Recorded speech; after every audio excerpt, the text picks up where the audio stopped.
Molly's favorite food. Um, I actually just sent James a video of her.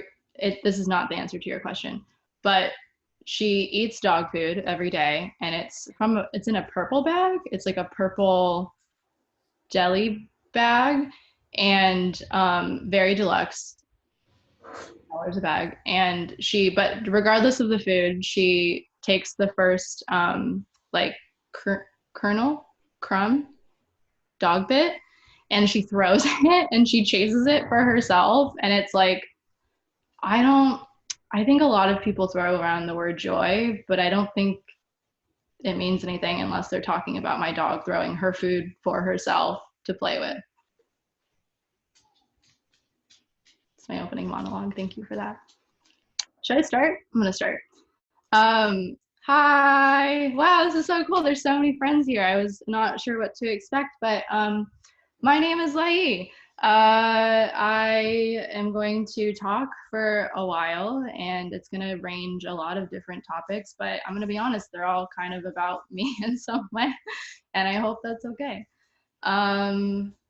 Okay, a couple like logistics things. I've done a couple like presentations since quarantine, and I've been really drawn to this idea of like, I don't know, like not fighting that we're all fighting the fact that we're at home and like in our most intimate spaces. I think there's kind of a desire to pretend that we're at work or in an office somewhere or a lecture hall or what have you, and we're not. We're like right next to our beds probably. So I kind of want to embrace that and set the expectation that like I really hope that you are sitting in your space, whatever that means for you. I had this like image of all of us doing something with our hands. I really wish I could give you all graph paper because I find it really soothing to draw patterns in graph paper as I listen to people talk. And I would, if I could, I would send it to you through the screen and ask that we all do that together. But if you have some version of that or just want to do anything with your hands while I talk, please do. But also with that, especially with the size, I wasn't totally sure what to expect, but with the size of this call, I think it'd be great to engage with each other. So I'm going to ask for that to happen mostly through the chat, and then I'll kind of keep my eye on it and pause every now and then and just see, please write in if like anything specifically resonates, if there's a sound bite that you want to record, or anything that you want to come back to or ask more questions about. Katie, who's on this call, and I talk a lot about archiving and using each other to kind of remember things for one another. And I'm hoping that the chat can be our archive for this time together. So even if it's not really something you want to talk more about and you just want to kind of say, or yeah, please feel free to there. I think those are all of my, well, to set an expectation too for this talk, I'm going to introduce myself and talk kind of just about what work, life, art means to me and how that shows up in my life, but and just like basically a background. But then from there, I have this like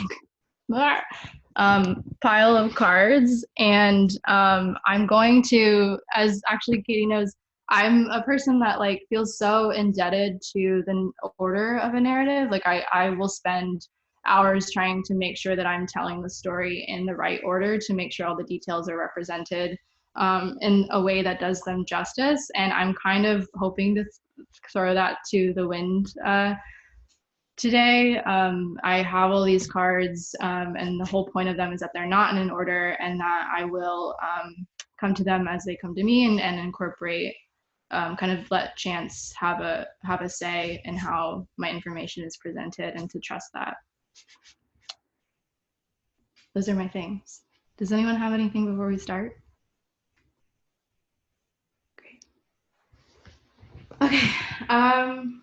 Also, like, yeah, the name of the webinar series is No Pants. I'm wearing pants, but they're purple leggings, so it's very casual. I hope you all are, like, I already said this, but I hope it's just like you're chilling in your space right now. I think I'm just trying to excuse my posture, but I feel like I can't sit any other way. Um, okay, so background on me. Um, let's see where to start. I grew up in Arizona. I grew up in Cave Creek, which is a suburb of, it's like 40 minutes north of Phoenix. I always describe it as like the last bit of civilization before you go to Flagstaff, which if you're not from Arizona, that means nothing. But if you are from Arizona, that means something. And it basically just means that you're like kind of on like the cusp of where you start driving through the mountains and like the radio gets staticky. Um, yeah, I grew up there. I was like really uh, like, how do I want to describe myself in high school? It was like it was like a just a like a little energizer bunny that just like could not stop doing things. It was like very excitable, and also would like, I was the one that was like, you guys going to the game, but like I didn't know anything about football or like have anyone to go with, but like I would just like be excited that everyone else was excited. So that was me. I went to school for computer science. I actually switched around a bunch in the beginning because I clicked a drop down menu and I clicked the first one that said math, and that was applied mathematics for life sciences. Don't know what that was. From there, I changed to industrial engineering because I really liked the book Cheaper by the Dozen, which is, yes, that's a Steve Martin film, but it's also a book about the first industrial engineers. And so I was really drawn to the way that they thought about optimization and efficiency and these ways in which you can get from point A to point B in the most eloquent way, to live your life then in the most optimized way. That makes me sound like I was like a small Peter Thiel, and maybe I was, but I was really just drawn to this idea of a process being able to be beautiful and repeatable.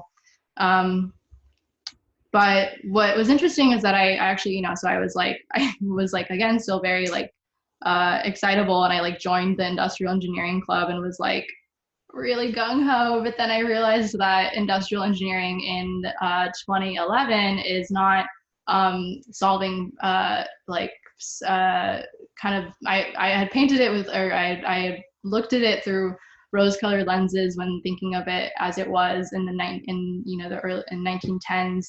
It actually in the 2010s was is more like you work for Walmart and you work for their supply chain and you kind of make sure that people's well, now toilet paper gets from place to place. So I was not drawn to that. I remember having a moment where I was like, I went to the Industrial Engineers Club, which was cool, and there like the speakers were all from like, Amazon wasn't quite as big then, but like Walmart and Target. I remember the Walmart person was wearing a polo, and I was like, don't you go to school so you don't have to wear a polo?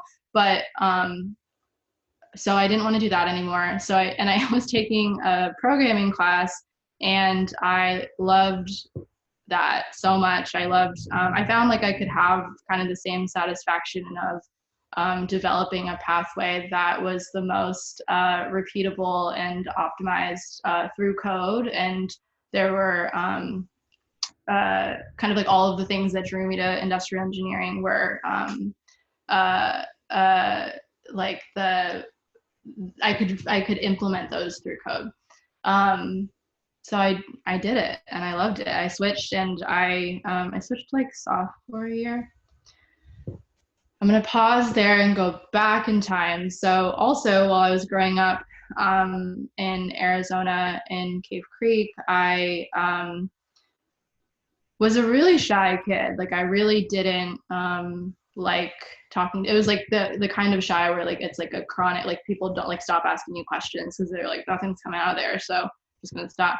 And so, but I do really appreciate actually that time in my life where I was so quiet, but I felt like I learned so much about people in that time because I just got to watch and to listen, and to kind of understand. I remember thinking like through the patterns of how people would interact with one another, and how you could kind of sort of predict what was going to happen in a situation just based on previous patterns. When I was 11, I tried out for volleyball, and I was really convinced that I was going to make it. Like I remember you had to get like a physical if you were on the team. And so I went home and I was like, Mom, you got to make an appointment. Like I'm going to make the team. And I don't really know how that's possible because I never got the ball over the net, but I was so sure. And I didn't make the volleyball team, which was it's not really surprising to anyone. Like I remember when my mom called the volleyball coach and was like, okay, when do I need to get this physical? And she was like, don't worry about it. Like you're good. And I was like, Mom, I'm gonna make it. So I didn't make the volleyball team, and I was crushed, as one is, in sixth grade when you don't make the volleyball team. And I was like in the back seat. Why was I in the back seat? I was in sixth grade.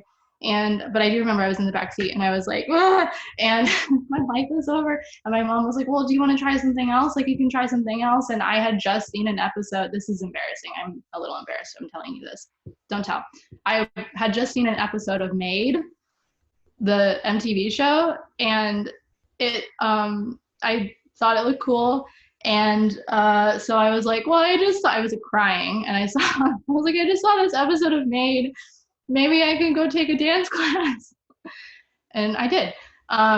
So in the sixth grade, I started dancing, and I think I had taken like little kid ballet, but I hadn't really, like, it was like, I think in like a summer camp or something, but I took a dance class, and I got really, really lucky. I got a really good teacher. For those of you in Phoenix, Ryan Ingram, and he was wonderful because he not only taught me about the steps, as we could call them, of hip hop, but the culture and the music and the origin and the history. Got really lucky. I really fell in love with it too because he was a b-boy and he taught me a lot about breaking, which is a form of hip hop dance, and I really fell in love with footwork and things on the ground basically because I mean the way you get good at footwork is you just drill it, you just do it. It's also how you exhaust 11-year-olds, so there was something in that, we did so many drills and just sort of like different patterns with your feet and your hands and your body, and it was just so physical, and also was so caught up in this idea of like presenting yourself as the most confident person in the world, and I was not, but I really loved these patterns and kind of like throwing my body into figuring out what are the different ways that I can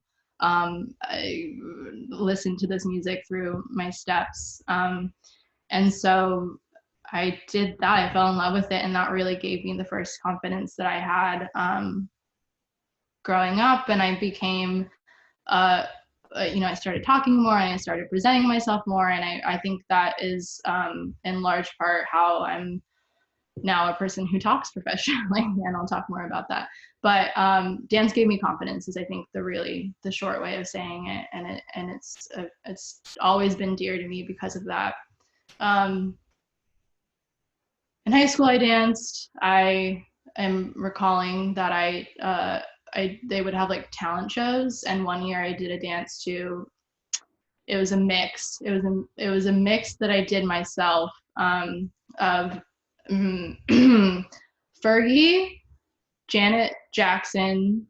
It was I don't remember the Fergie song. Should we think about it? No, we're not going to spend time on that. It was Fergie, Janet Jackson's Feedback, and Pitbull. I don't remember the Pitbull song.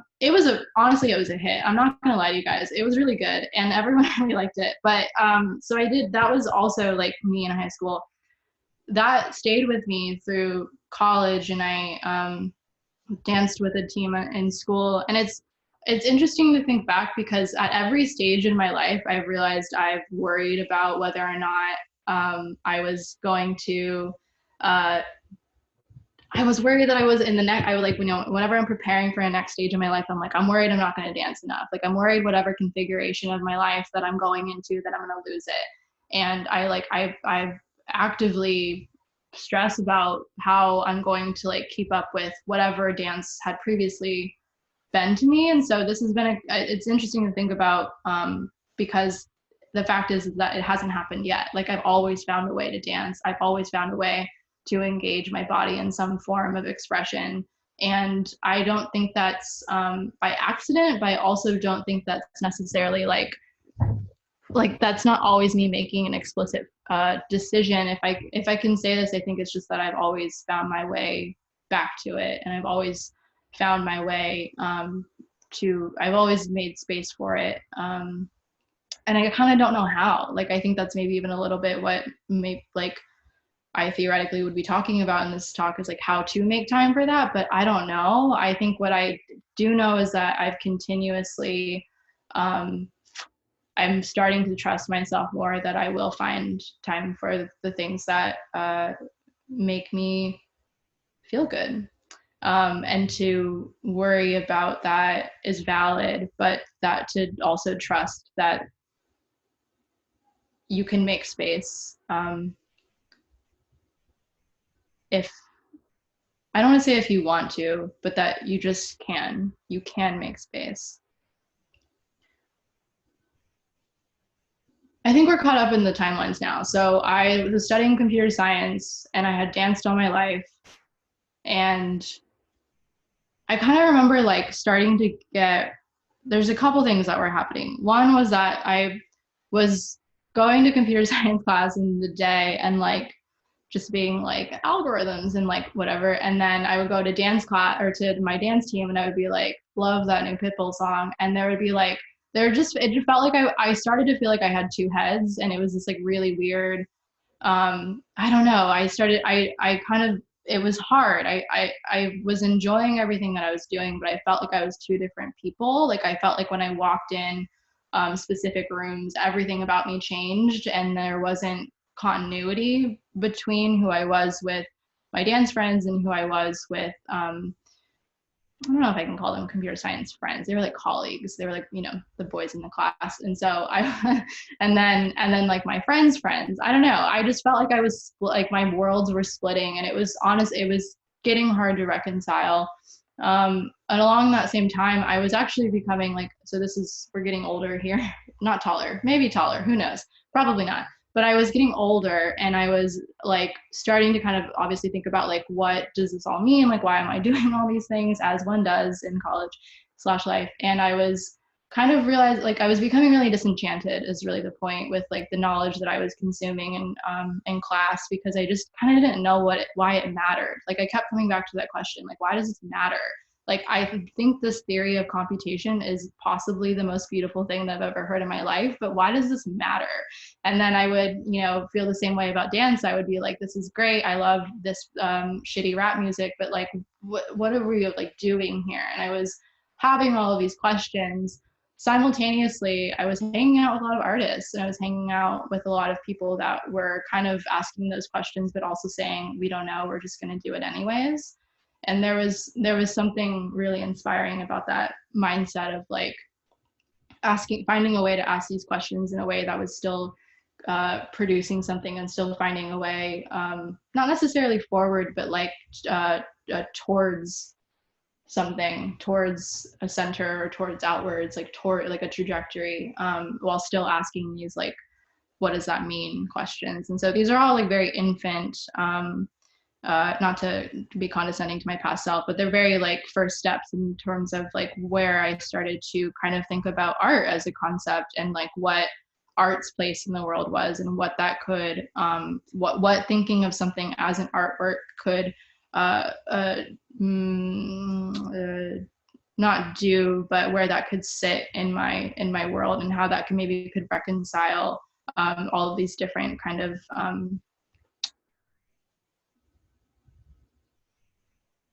discrepancies I was feeling and what I was seeing and feeling and all of my split head syndrome. So I don't have a way to tie neatly into this moment, but there was a moment where I was kind of starting to think about, well, like I'm hanging out with all these artists and I think art is like kind of, I was just really drawn to the mindset of how art approached the world in this way of thinking of it as like something to be explored, but maybe not answered. And so being drawn to that, I I don't, I remember I had a moment. I remember where I was. I was in my room and I don't know what I was doing, but I like it. This is also very like student council lay, but I just like sat at my desk and I was like, I want to make art. And I like said that and I just said it. And then I like was like, okay, all right.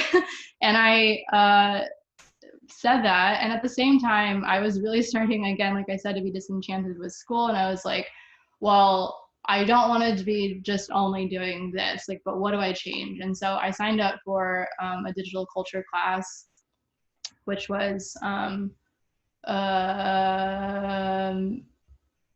like Max MSP and things like this. And so I remember just that kind of being like, okay, I don't really know what to do with this, but okay. But then through that, I got this idea in my head of taking an art history class.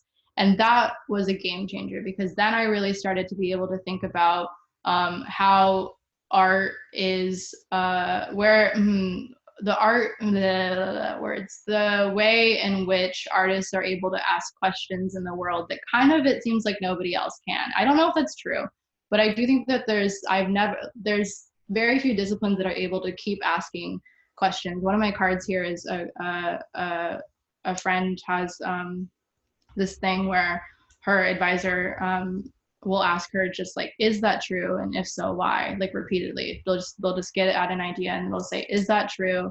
If so, why? And I only learned that term recently, but I think that that's kind of what artists do is they take a concept or a question or an idea or some just anything, and they just say, is that true? And if so, why? Or maybe not even true, but just what is that thing? And it's just like this repeated asking of questions, and I love it. And that's what I was drawn to.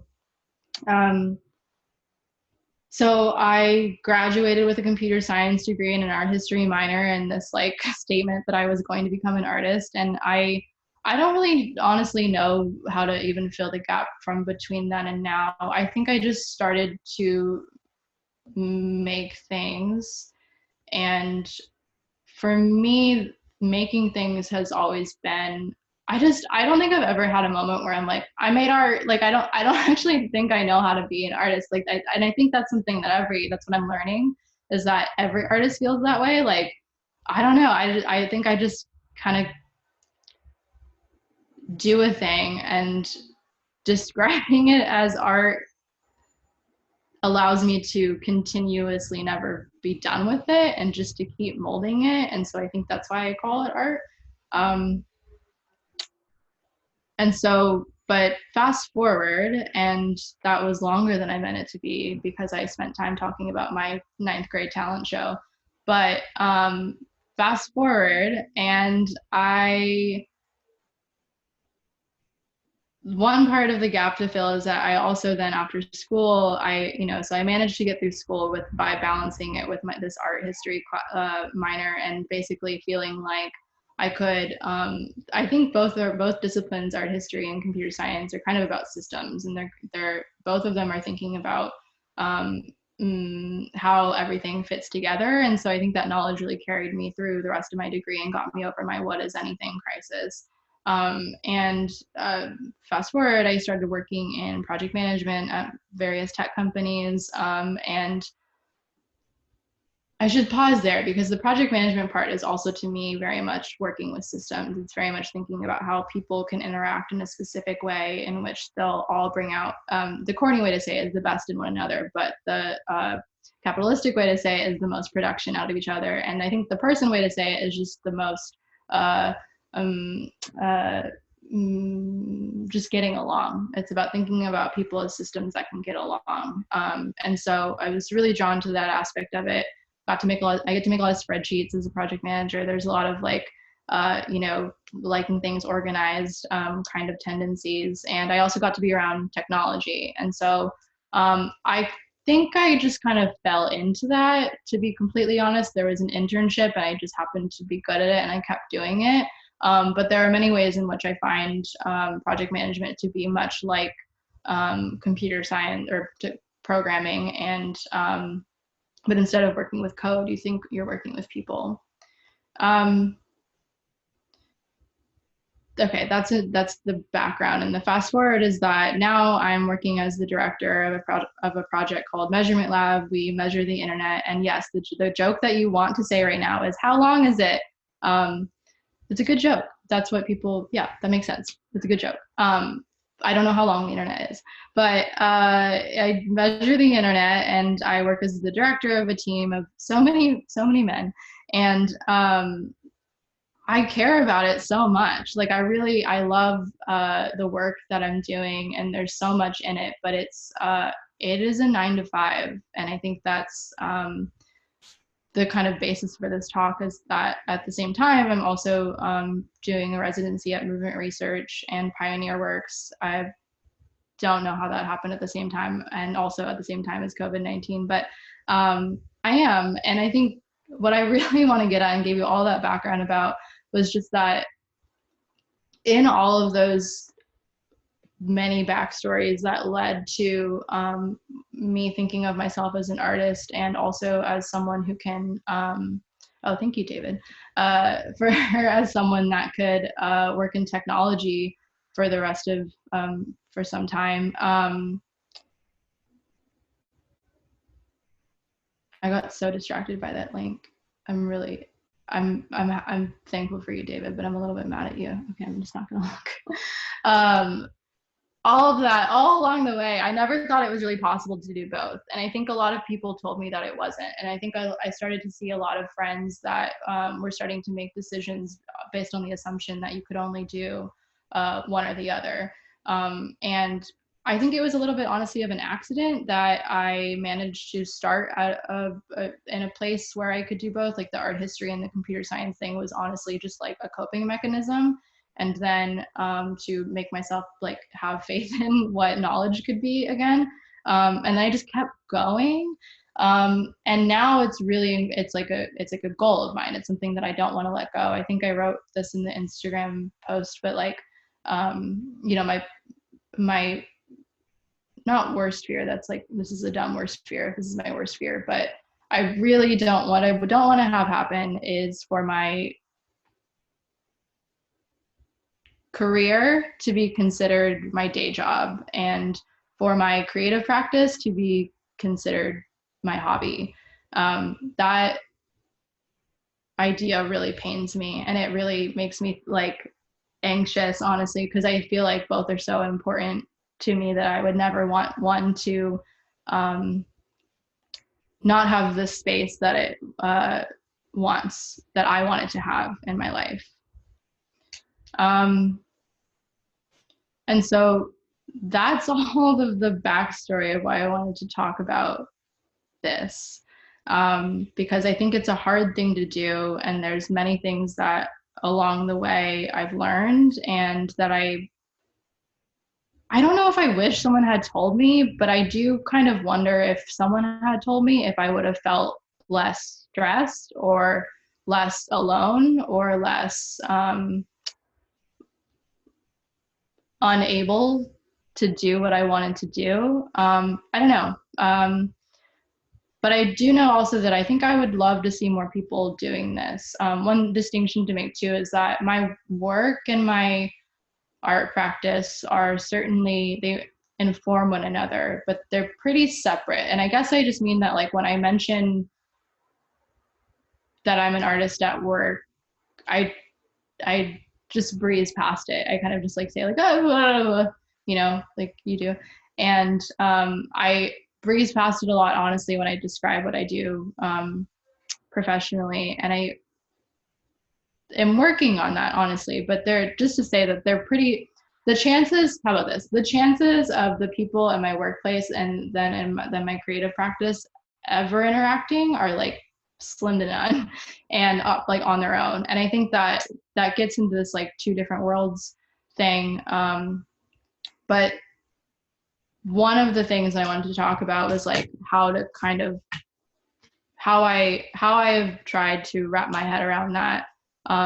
Basically this question of how to keep things separate while still letting them inform one another. I'm gonna start pulling out my cards. If you joined late, I have these cards, and am letting myself incorporate or trust chance for the topics of this talk so that I don't have to think about the order of the narrative. I am keeping an eye on the chat if anyone has things to share. I'm loving the love for Fergalicious and feedback. Okay.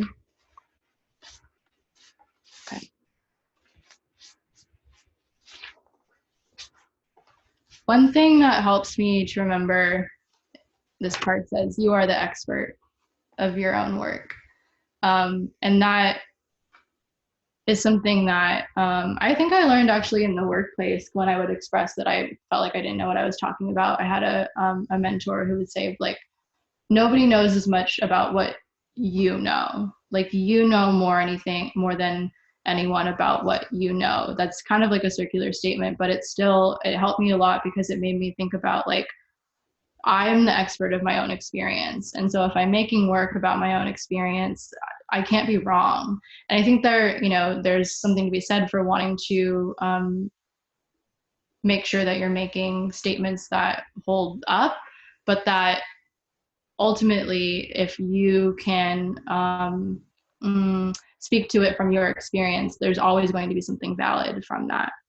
And so I think part of this, like, doing this weird dance of splitting my world into is feeling like at best, I feel like I'm like queen of the world and I know everything and that I can't be stopped and that everyone should ask me questions. But that's like maybe 1% of the time. A lot of the time it results in like overwhelming imposter syndrome because in most of the rooms that I go into, that is the only room that those people go into. I'm making broad generalizations, but I find myself in a lot of rooms where that is the identity that they live by. I guess to speak concretely, like I find like a lot of artists mostly hang out with artists. I find that what I lovingly refer to as internet dads mostly hang out with internet dads and their children because they're dads. And I honestly really respect that. Like, I honest to God really respect the idea that you can just like focus on one thing and stay in your lane. And like that, I maybe sounds condescending, but I mean it. Like, I think that's beautiful to just invest yourself into this one thing, but I've never been able to do that. So just to say, a lot of what this like balances, work-life art balance trick is for me is to overcome the feeling that I don't know as much as everyone else because I'm always splitting my time. And that's real. I don't know as much as everyone else in every single room. I don't know I do a lot of like nodding when artists talk about other artists that I don't know who they are. And I do a lot of like nodding when my coworkers talk about things that happened on the internet in the 80s. But I own that. I've gotten better at owning that. And I'm continuously trying to own the fact that I am the only one that knows everything that I know. And there is absolutely a value in that. And that perspective is always going to bring something to the table, regardless of what room I'm in. That's one. Oh no, one says The Bachelor. I'm not going to read that one, don't worry.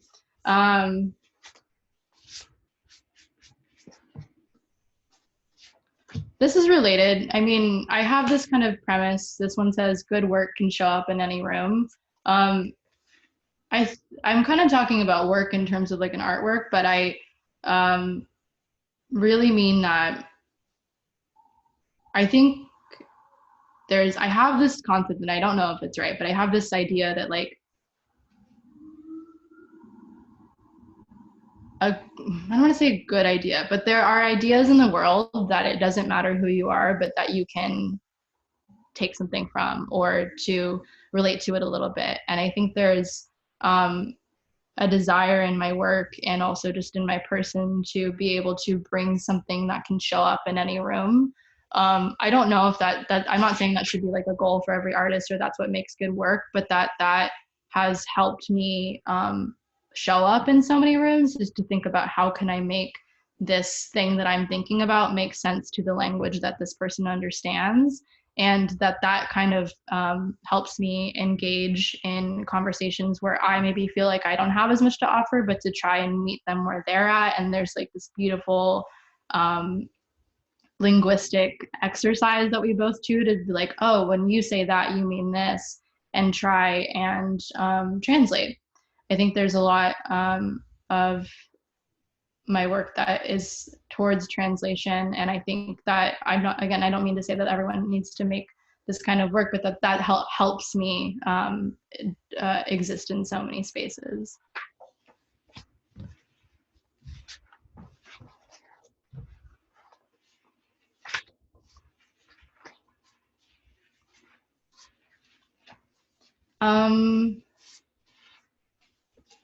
I guess one thing too is that you know, kind of from how do I want to do this? One part of this, and I'm Chinese, and I grew up in a mostly white uh, town. I don't know if is it a town? I think it's a town, city, and nope, I think it's called the town of Cave Creek. It's like officially a town. I grew up in a mostly white town, and I think I always just kind of grew up with this idea that I didn't really belong in any of the spaces that I was in. So there was kind of this like early on acceptance to, you know, like I just, oh, that's not for me. So like I'll do my own thing, and that makes it seem easy. It's not always that easy, but I do think that there's something in this like experience of not feeling like you were really supposed to be there that has allowed me to then be like, oh, okay, that's fine. And like, you guys are good. I'll do my own thing. And kind of this like early on acceptance of that I'm going to be different. Yeah, that's just my own experience. I should say that like all of these things are very specific to me, and I don't mean to suggest that they're going to work, whatever that would mean for your experience, but just to share that that's part of mine. Another thing that I really like think I couldn't do this without are friends, which so many are on this call, but friends specifically that challenge me, friends that will say like, what do you mean by that? Or I don't know if I agree, or have you thought about this? And friends that can do so in a way that still holds you. They're hard to find.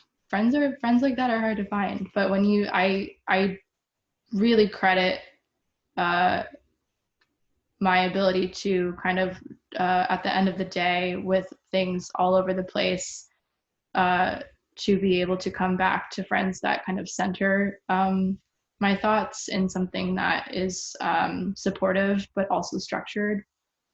When I say friends that challenge you, I put in asterisk because I think it's important to also think to mention that I think they should still support you, and that there can often, for me at least, feel like there have been people in my life where I kind of thought that them not caring about my life or work was the same thing as challenging me. I think I kind of was like, oh, they don't find that interesting. That's good. I thought of it as kind of like a like putting me in my place. Like I was getting too confident. So it's good that they kind of reminded me that like not everyone cares about that. And I do think I thought of them as like a reality check basically. And I do think there's something to that. Like I think there's something to kind of like having that friend be like, what'd you make? Like, what are you talking about?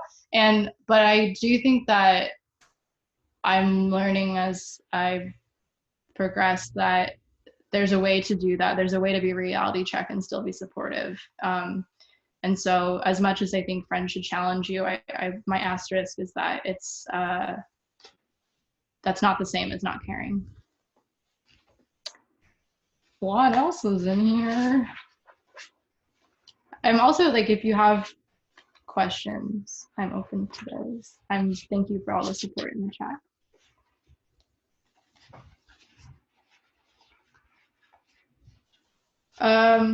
Something I worry about is that I'm just kind of like chasing accolades. I stress about like, am I actually doing this because I want to, or am I doing this because it sounds good on paper? I don't have an answer to that. I just worry about it. For me, it's like I apply to things so that I can make space for them. That's like my when I sit down to write an application for a grant, like that's why I'm doing it. But I worry that there's like some part of me where it's like just to say that I did it. I don't know. I worry about that. What else?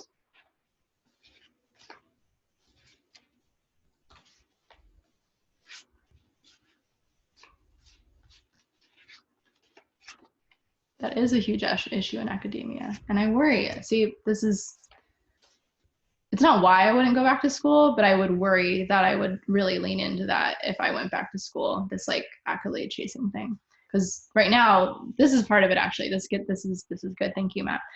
There's this like kind of beautiful reality to my current setup where like nobody's asking me to do any of this. Like nobody asked me to do anything that I've produced in the past 5 years. I mean, people are like excited for me, that's great, but like I very much ask myself, like I am like the person who like took the mic at the talent show. Like it's very much me being asked to do, like asking myself to do something. And so I think that's kind of like beautiful. And I think the worry I feel if I got into something kind of more where like other people are asking me to do things more frequently, that there's something lost in that. I don't know, but it's something I think about in terms of like, would I go back to school or would I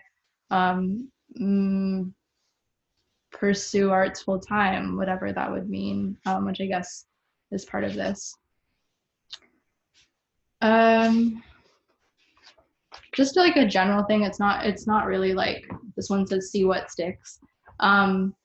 It's not so much like about work-life art balance, but I think just like staying sane and inspired is like not, I'm like an avid note taker, but I kind of like to never read them again. I have this idea that like the things that stick will stick. And it's not so much about like committing to one thing or to like saying like kind of like I did in school, like I'm gonna be an artist. Like I think there's certain, those proclamations are good and those kind of like goal setting things are useful, but I've kind of noticed in my own practice in my own life that like there's certain things that just keep coming back, and that's like being able to trust that is really nice. In case you missed it, Lai, Evelyn asked, when/how did you start using code as art? That was in the middle of my like, what does anything mean crisis, and like why do computers exist? I actually still really think about that, but it was like much more angsty at the time, and that was I think when I was I guess in the timeline that I laid out, it was like when I started not really knowing what my classes were good for.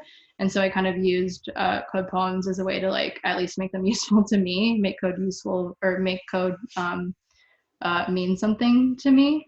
And that was, yeah, maybe like 6 or 7 years ago. Yeah.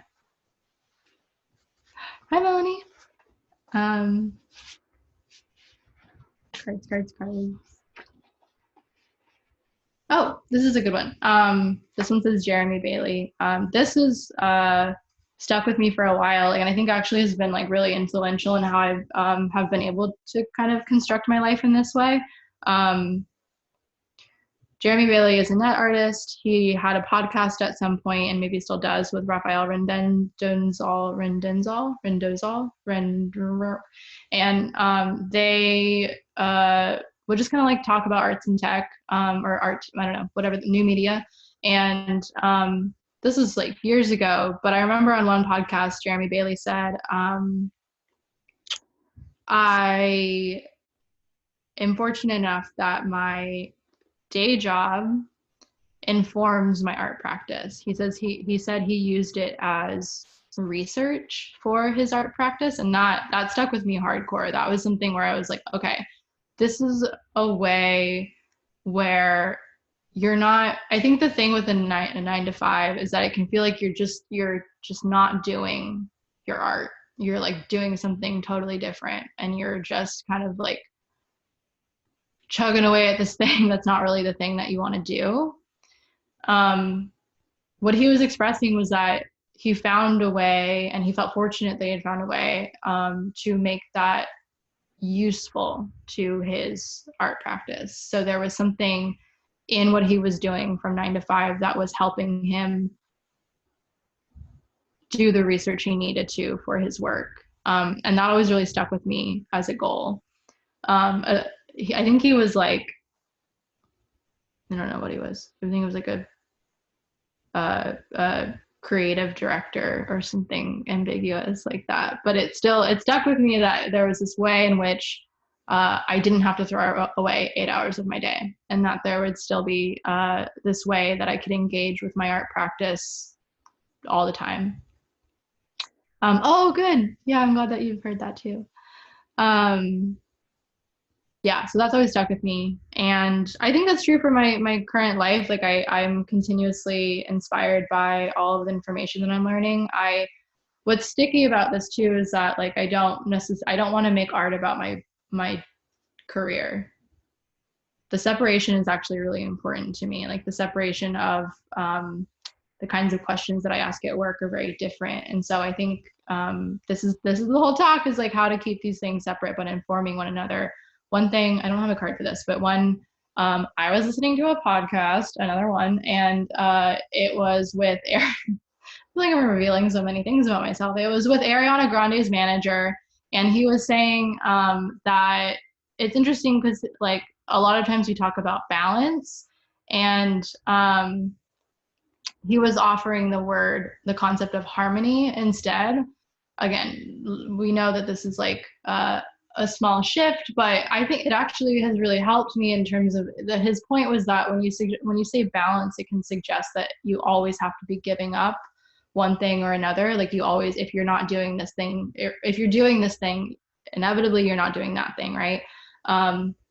Harmony is a suggestion that if you're doing one thing, it can help the other one, it can energize the other one, it can be part of the other one. The example that he gave was parenting, kids or work, right? Kids or your career. And his example was if you incorporate your kids into your career in such a way where they're excited for you and they look up to you and they see you doing your career, and they know that that's important to you, and they know that that's what they want for themselves someday. I mean, we're probably asking a lot, the kids probably like too, but still there's a way in which that it's not that dad's going to work and he goes somewhere else, it's that he's going to do the thing that is helping his kid become a kid grow up.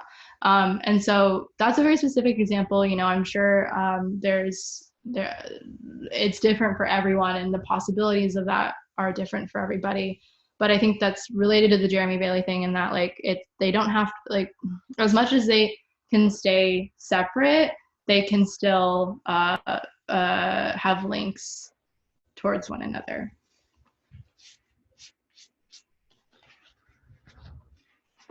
If you joined late, I'm reading from these cards in a random order, and we're just seeing what comes up. I wrote comedy. On another card somewhere it says like just watching people be good at things. I don't know. For me, that really helps. Where like I just like watching like people.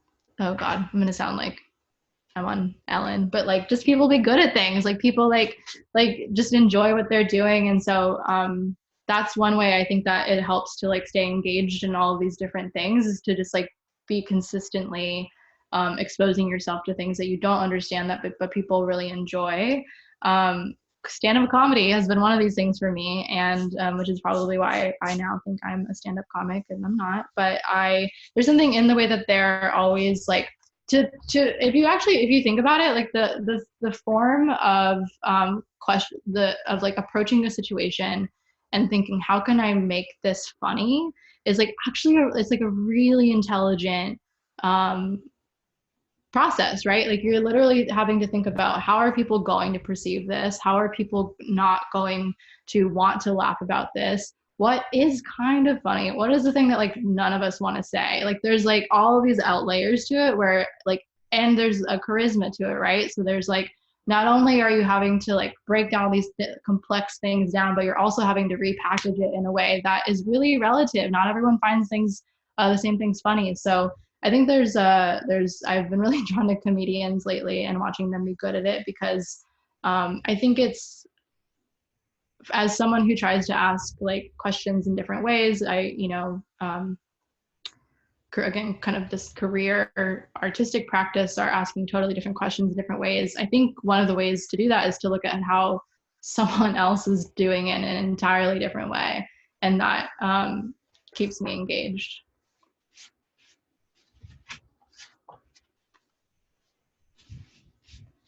La, la, la, la, la. Ooh, this is a good one, if I may say so myself. This one says not about completion, but rhythm and consistency. This was my thing for this year. I was really wanting, and I still am, but it's like New Year's resolutions. What are those? But I'm really drawn to this idea of like it not ever being about I'm going to get to the next level of this thing. I'm not going to just to not even have that in mind. Like I'm not going to like achieve anything, but what I will do is to do something with a consistent rhythm, meaning that it's not about getting better, it's about doing it regularly. This is mostly about me wanting to do more sit-ups, but I do think that there's something to it. Like I don't have to read all my books, but I do want to be able to read regularly, right? And I inevitably, because of that, will finish a book, hopefully, if I'm reading every day, right? So I think there's something to this idea of not checking whether or not you've accomplished your goals, but what is the rhythm in which you're progressing towards them. Are people funny? It's like you just say things in a different way and the clouds open up. Um, this one says words are hard. I think just like holding that words are really hard. And if you're not making sense, that's because words are hard, not because you don't know what you're saying.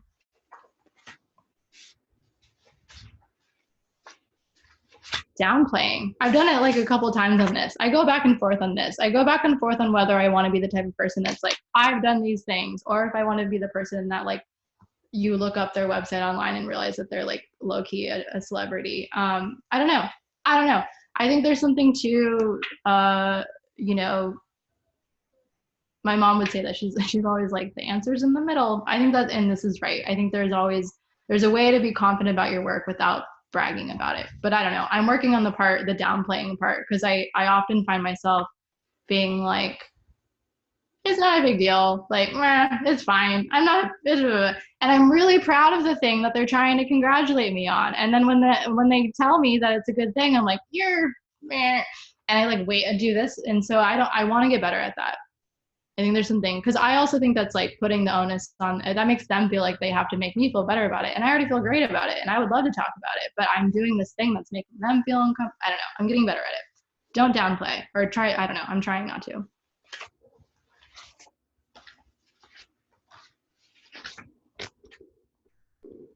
We're an hour in. I'm going to do 3 more.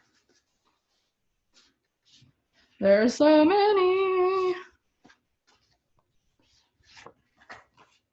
Ooh, this is a good one.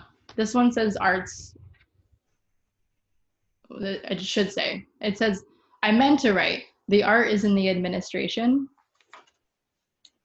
I saw a show by Jonathan Gonzalez at Dance Space like 2 years ago and 3 years ago. And there was this part where they were thinking a lot about, I'm going to make like a really broad generalization, but like Blackness in the church. And so there was this moment where there was the sound part was so loud, or I don't even know if it was loud, but something about the way the sound was resonating through the church And if you've been there, it's like really old. The way the sound was resonating through the church was it like made the glass vibrate, and there is this sense of like, oh, we're not supposed to be here. And it was so powerful, and I will never forget that experience in terms of how I could feel what I was feeling the piece through my own experience of the sound, not through the piece itself. I don't know if that made sense. But it was powerful. All to say, it really felt like the church was like the windows were going to explode.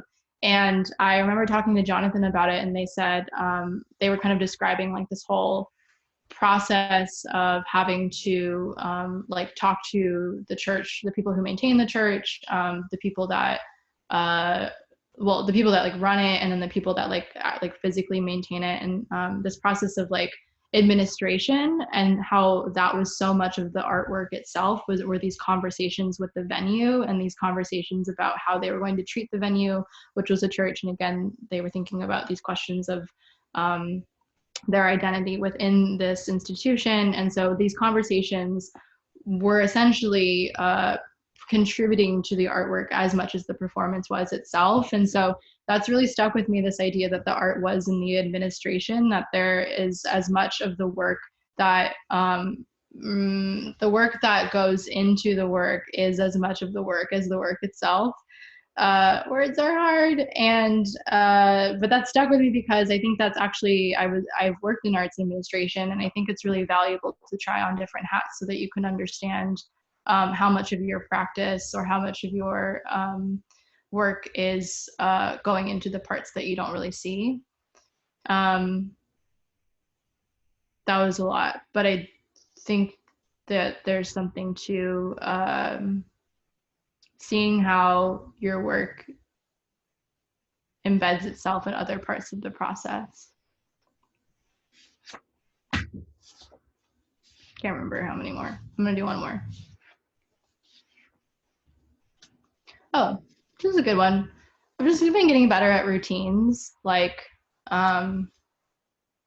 if you really want to know, my bedtime routine is I will turn on Brian Eno's ambient music for airports, and I will journal for the first song because it's like 15 minutes, and then I do yoga. Oh wait, I forgot one part. I'm so sorry.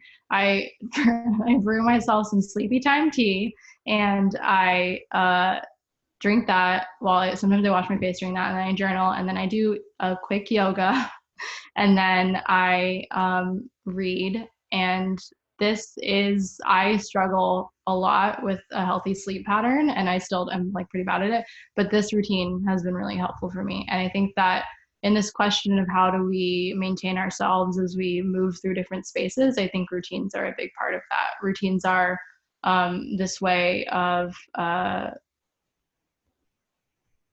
instilling yourself with a sense of continuity that then carries regardless of where you go. For me, I'm gonna stop there. Are there any questions or comments or conversation? If you want to say your question out loud, go like this or something, and I'll unmute you.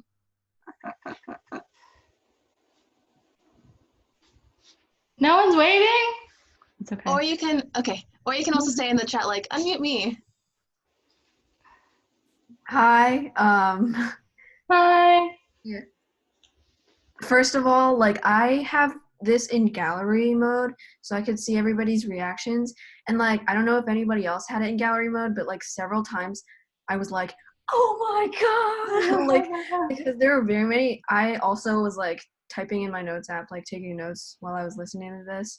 And there were so many things that like, I had a feeling that like, that something that I have been doing, like for example, like watching people do things that they're good at is like very important for some reason.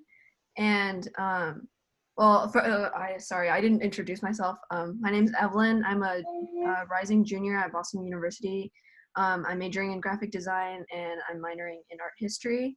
And I recently found like Mindy and John Preventure and Laurel Schultz and Yeah.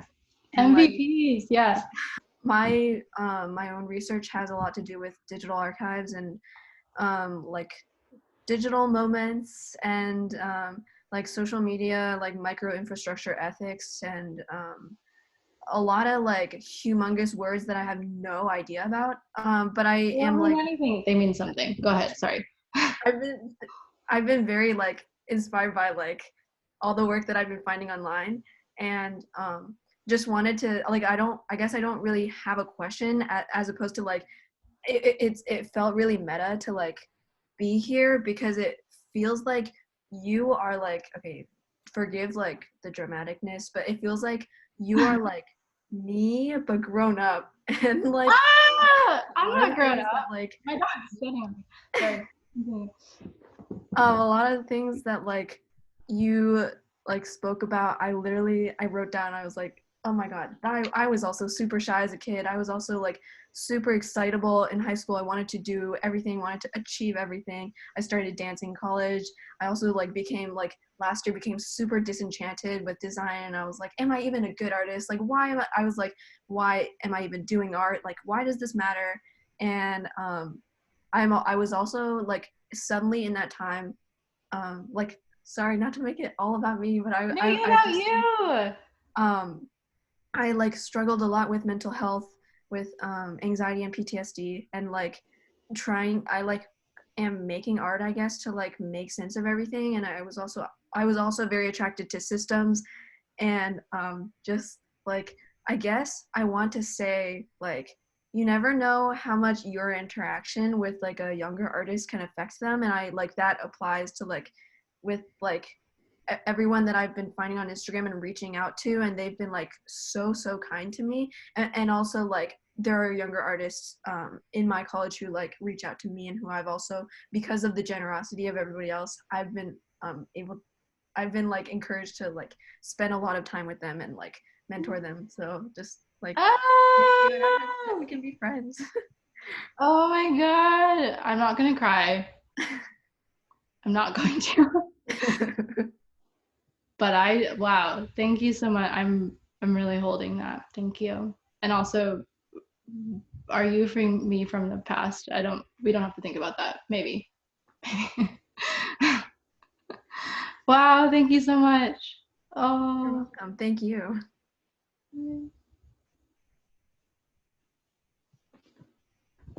Are there other things to say?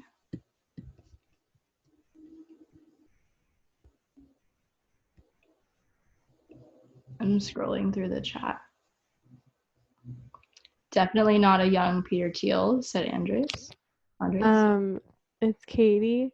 I have like so many things always to ask, and I don't have a perfectly formed question. So yeah, for context, I am a close friend of Lai Yi's, for those that don't know, and I love Lai Yi with all my heart. But in the spirit of frequency over completed object or product, I will just start hoping for a question because I have so many questions for you always. We literally just got off the phone like an hour ago. No, it was like 2 hours ago. But I don't want to take up space either. Words. Okay. I'm wondering how you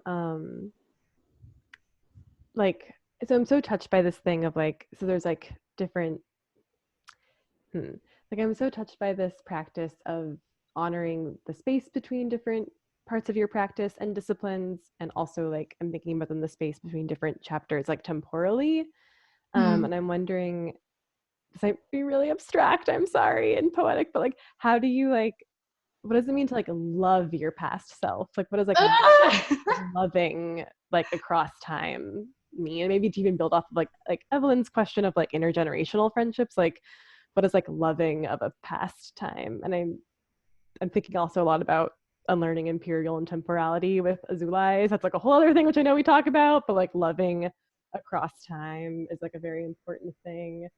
Azulais has this thing from ever. Okay, anyways, what is Yeah. love? What does loving your past self look like, Lai?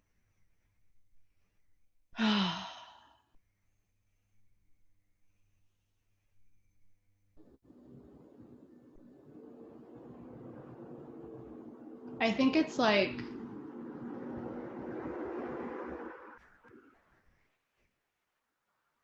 it's just like doing an old dance. Like you just kind of, you don't really know how to start, but you like find yourself in it, and you just kind of trust that, you know, that wasn't really it and that wasn't really it, but I'm just going to keep doing it until something feels right. And there's not really a way to know that you're doing it, but you feel it. And I think that's a form of love of a past self, is a former dance, doing the former dance and trusting that that was what it was.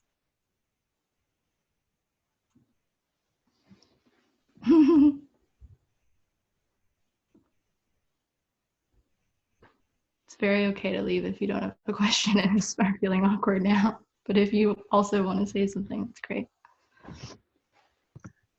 If you want to take some time to think of a question, I'm going to do a little bit of a nueBOX spiel. So thank you, Lai Yi, for this really great evening. I learned a lot. Amazing. Thank you all for coming and supporting and being a part of this community. So I work with nueBOX. We're a local, small nonprofit based out of Phoenix, Arizona. We offer residencies, professional development opportunities, and like general support to local emerging artists. So I'm going to put a link in the chat. If you have the means, there is the link to their donate page, and we would so appreciate any contribution. We also have a lot of virtual programming coming up soon. Our next event after this is on Friday. It is a revolving living room series, so it's a show in an artist's living room. And Max is performing, who is... I'm pointing at you. I don't know if you can... Max, do you have anything you want to say about your show coming up? Yeah, sure. Put me on the spot. No. Come. I don't know. I would love to see your face. It is just dealing with how I am unpacking intimacy during this time in isolation, and a lot has been coming up for me. So that's just a little spiel, and I would love to see it. Yeah, it's going to be 8 p.m. Eastern time on Friday, 5 p.m. Arizona time. And then I put a link to our events page in the chat as well. And if anybody has anything else they want to say, let me know and I'll unmute you. Chino said, wah, and then signed off.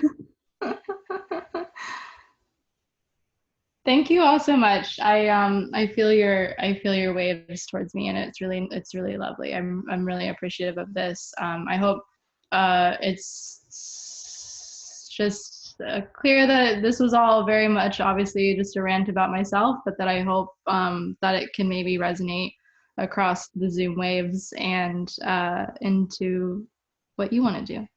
I also would really love to talk more about any of this. So if you don't have my information, it's those, and I'm on the internet.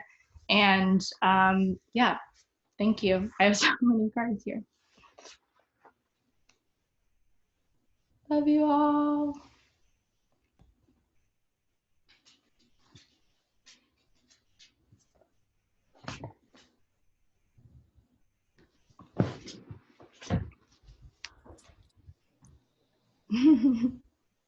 Okay, bye. Bye. Lai Yi, Yeah. could you share the podcasts somewhere? Yes. Yeah, I can do a follow-up. I feel like I remember who was here. Oh, the recording. I can look at the recording. I feel like I have everyone's information. Yes. Okay. Should also you should also share out the cards, like the Yeah. There's so many. I will. Mm-hmm. Thanks, Tina. Great job. So enjoyable. Bye. Bye. Oh, Dina, thank you. Yeah, thank you. That was super fun. I took notes. I might not look at them again, but it's Don't in look at them. Let what comes back comes back. I'm so grateful. Thank you. Thanks for spending your night doing this. Yeah, no, it was fun. Cool. I'm gonna save this chat for nostalgia. Cool. Yeah. Oh, and then you get recorded, yeah? Yeah. Okay, amazing. Okay, thank you. Yeah, thank you. I'll talk to Have you a later. good rest of your night. Bye. Bye.